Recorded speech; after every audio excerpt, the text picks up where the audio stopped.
क्योंकि मैं एक नई सांसद हूँ, मुझे दूसरों का नहीं पता उनका कैसा अनुभव रहा, लेकिन पिछला ये एक साल मेरे लिए खासकर विपक्ष से रिलेटेड जो है बहुत ही ज्यादा चिंताजनक रहा है। एक तरह से ट्रॉमेटिक मैं इसे कह सकती हूँ। हर दिन इन्होंने यहाँ पे तमाशा किया है, हमारा दिल दहल जाता था इनको देखकर। लेकिन राहुल गांधी जी जो लीडर ऑफ ऑपोजिशन है, उन्होंने कल जब कहा खादी है, खादी में धागे हैं, धागे में लोग हैं, लोगों के अंदर, उनको जब कहा गया कि आप पॉइंट की बात कीजिए, तो उन्होंने कहा कि मैं अपना फ्रेम कर रहा हूं, मैं अपना आर्ग्यूमेंट फ्रेम कर रहा हूं। हर मंजिल ठहरी कर डाली, गंगा भी मैली कर डाली, न्याय व्यवस्था भी रोती है, गुंडों के घर में सोती है, गांधी को गाली मिलती है, डाकू को ताली मिलती है। क्या आपराधिक चलन हुआ है? कांग्रेस वालों, शायद तुम लोग ये समझ नहीं पा रहे हो, ईवीएम हैक नहीं करते हैं प्रधानमंत्री लोगों के दिलों को हैक करते हैं। हार गए तो क्या हुआ, झोला उठा के चल नहीं देंगे, यही डटे रहेंगे। एक मजबूत विपक्ष के रूप में भारत की जनता की आवाज बुलंद करते रहेंगे, सिर्फ और सिर्फ इस देश के लिए और इस देश के जनता के लिए। सत्ता की लालच में ना फैलाओ समाज में ध्रुवीकरण का रोग, आपकी हस्ती मिटा देंगे हम भारत के लोग। तिरंगा को माना नहीं था, उन्होंने कहा था कि 3 अंक अशुभ होता है, तो क्या ब्रह्मा विष्णु महेश अशुभ है? जो हम 3 रेखाएं माथे पे लिखते हैं वो अशुभ है? क्या त्रिशूल अशुभ है? ये मैं इन्हें पूछना चाहती हूँ। वर्ष 1993 में श्वेत पत्र में संविधान को कचरे का ढेर करार दिया था। मैं उस राज्य से हूँ जहाँ संत ज्ञानेश्वर, संत तुकाराम और संत रोहिदास जैसे अनेक संतों ने समाज को प्रेम और सद्भावना दी। दूसरी तरफ शिवाजी महाराज, संभाजी महाराज और शाहू महाराज जैसे शूरवीरों ने अपनी दूरदृष्टि से सामाजिक एकता और न्याय संगत समाज प्रणाली की स्थापना की। मैं उस महाराष्ट्र की पुत्री हूँ जहाँ महिलाओं के अधिकार सुनिश्चित करने हेतु अनेक आंदोलन द्वारा महात्मा ज्योतिबा फुले, क्रांति ज्योति सावित्रीबाई फुले जैसे समाज सुधारकों ने समाज को एक नई दिशा दी। मैं उस महाराष्ट्र की बेटी हूँ जहाँ के महान सुपुत्र डॉक्टर बाबा साहेब अम्बेडकर जी ने इस देश को संविधान के रूप में एक सशक्त और न्याय संगत लोकतांत्रिक मूलाधार प्रदान किया। पर आज उसी महाराष्ट्र में बीजेपी के सरकार के शपथ विधि के बिल्कुल 5 दिन बाद उसी संविधान की प्रत की विटंबना की जाती है। मैं इस बात का निषेध करती हूँ। परभणी जिले में संविधान के प्रत की विटंबना की गई। संविधान के हीरक महोत्सव के उपलक्ष्य में जब मेरे विचार रखने का मौका मुझे मिला तो मैं ये जरूर कहूँगी कि संविधान सिर्फ एक किताब या नियमों की एक संगति सूची नहीं है, बल्कि मेरी जान है संविधान, मेरी पहचान है संविधान और इस देश की आत्मा है संविधान। दूसरी तरफ आज़ादी के 50 साल बाद तक अपने तिरंगे को और संविधान को न मानने वाले सत्ता पक्ष के लोग इस देश की उसी आत्मा को कमजोर और खोखला करने की साजिश कर रहे हैं। इसी शुरुआत उसी दिन हो गई जिस दिन धर्मनिरपेक्षता, सेक्युलरिज्म जो संविधान का एक मूलभूत आधार स्तंभ है, उसी को लेके एक गाली या एक कलंक में रूपांतरित करने का प्रयत्न सत्ताधारियों द्वारा होने लगा है।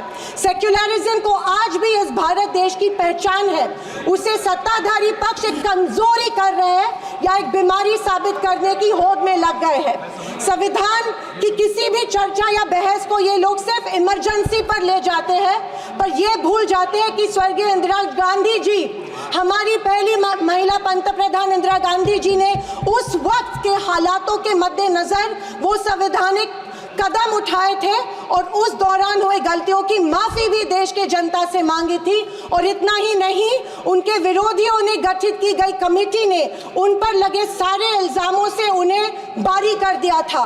मैं आज इस सदन में पूछना चाहती हूँ मोदी सरकार से, सॉरी 400 पार का नारा फेल होने के बाद एनडीए सरकार से पूछना चाहती हूँ, आप मणिपुर पर देश की जनता से माफी कब मांगोगे? आप किसान आंदोलन में शहीद हुए 700 से अधिक किसानों के परिवारों की माफी कब मांगोगे? नोटबंदी के चलते हजारों लोगों के परिवार और छोटे कारोबार बंद हुए, उसके लिए माफी कब मांगोगे? हाथरस के लिए, उन्नाव के लिए आप माफी कब मांगोगे?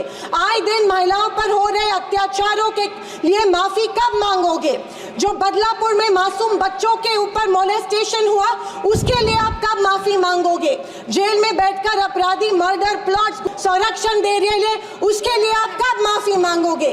खैर, ये इनकी हिस्ट्री रही है या इनके डीएनए में है कि माफी सिर्फ खुद को बचाने के लिए अथॉरिटी में बैठे लोगों से मांगते हैं, आम जनता से ये माफी नहीं मांगते हैं। सत्ताधारी पक्ष के संविधान पर दिए गए भाषण सुनकर हंसी आ रही थी और अचरज भी हो रहा था, क्योंकि जो लोग इस देश में संविधान स्थापित होने के बाद हर पल संविधान को कोसते रहते हैं और हमेशा इस संविधान के विरोधी रहे हैं, उन्हीं को आज संविधान के गुणगान करते देख मन में प्रसन्नता हो रही है और संविधान के प्रति मेरी निष्ठा द्विगुणित हो रही है, क्योंकि ये एहसास हो रहा था कितने ही पहाड़ बना लो, सच के आगे आखिर झुकना ही पड़ता है। तिरंगा को माना नहीं था। उन्होंने कहा था कि 3 अंक अशुभ होता है, तो क्या ब्रह्मा विष्णु महेश अशुभ है? जो हम 3 रेखाएं माथे पे लिखते हैं वो अशुभ है? क्या त्रिशूल अशुभ है? ये मैं इन्हें पूछना चाहती हूँ। वर्ष 1993 में श्वेत पत्र में संविधान को कचरे का ढेर करार दिया था। क्या ये तिरंगे के खिलाफ नहीं है? तत्कालीन संविधान को बदलने की मांग की थी। धन्यवाद। महिलाओं को हमेशा पुरुषों से कमजोर समझती है, महिलाओं को पुरुषों से कमजोर समझती है। ये अफसोस होता है कि उनके ट्विटर हैंडल फॉलो करते हैं जो महिलाओं को गंदी गंदी गालियां देते हैं। इस बात का अफसोस होता है कि प्रधानमंत्री, हमारे देश के प्रधानमंत्री ये करते हैं। जनवरी 26, 2001 में इन्होंने तिरंगा माना और इतने सालों बाद तिरंगे को नागपुर में होस्ट किया। अध्यक्ष महोदय, मैं 2024 के लोकसभा इलेक्शन के बाद इन्हें एहसास हुआ कि संविधान को ज्यादा छेड़ेंगे तो सत्ता हाथ से निकल सकती है, इसीलिए अचानक संविधान के प्रति इनको प्यार उमड़ने लगा। अध्यक्ष महोदय, विशेष रूप से राजनाथ सिंह जी ने, मैं उनका सम्मान करती हूँ, बयान में जाने अनजाने आजादी के बाद से लेकर 2014 तक सारी कांग्रेस सरकारों को ऐसे सर्टिफिकेट दे दिया जिसे कोई झुठला नहीं सकता। उनके मुताबिक संविधान की बदौलत एक गरीब का बच्चा प्रधानमंत्री बना, लेकिन उसकी नींव सर 2 मिनट सर प्लीज। मैं आखिर में यही कहना चाहती हूँ, मैं भारत का कुछ पंक्तियां कहना चाहती हूँ।